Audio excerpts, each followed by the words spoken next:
આ શિવાજીના હાલડામાં મેઘાણીએ લખ્યું, આપમાં ઉગેલ ચાંદલો જીંજાબાઈને આવ્યા બાળ, બાલુડાની માત હિચોળે અને ધણણ ડુંગરા ડોલે. એટલે શું શું અર્થ આનો?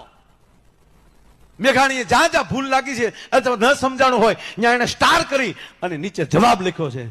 મારો મેઘાણી બાપુ આમાં જવાબ લખતા ભૂલી ગયો. એક માયો કહે છે કે ડુંગરાની ધણેડાટી શેની હતી? ડોલ્યા કેમ ડુંગરા? ડોલ્યા છે, ધ્રુજ્યા નથી. ડોલવું ધ્રુજવું એમાં ફેર છે. ધ્રુજવું ત્યાં ભય છે, ડોલવું ત્યાં આનંદ છે. આભમાં ઉગેલ ચાંદલો, ચાંદલો એટલે રાત થઈ ગયેલી.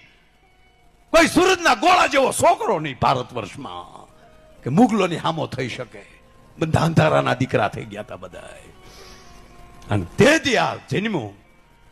આભમાં ઉગેલ ચાંદલો, તેથી જીજાબાઈને આવ્યા બાળ અને બાલુડાની માત હિચોળે. હજી તો ઘોડિયામાં નાખ્યો ને ત્યાં ડુંગરા મીડા ડોલવા, પણ ધણેલાટી સાથે.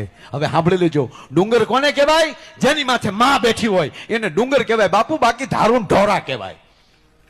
પાવાગઢનો ડુંગર મહાકાલી બેઠા છે, ચોટીલાનો ડુંગર માં ચામુંડ બેઠી છે, ગિરનારનો ડુંગર માં અંબા બેઠી છે.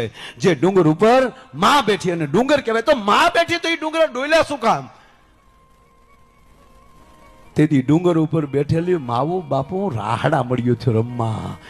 એ પગની ઠેહથી ધણણાટી બોલતી હતી અને આજ માવું વર્ષો પછી રમતી જોઈને તે ડુંગરા ડોલવા મળ્યા. ભાઈ ભાઈ. અને તેથી એ શક્તિઓ કહેતી હતી કે આવ્યો હવે શક્તિનો જિલ્લારો, હવે આવ્યો હાથમાં શમશેર લઈ અને હિન્દુસ્તાનની રખોપું કરનારો. એ મોજમાં તેથી ડુંગરા ડોલ્યા છે. આ તો હલુલુલુ હાલ્યો તારો બાપ ટાલ્યો. અને હાલડું કહેવાય યાર.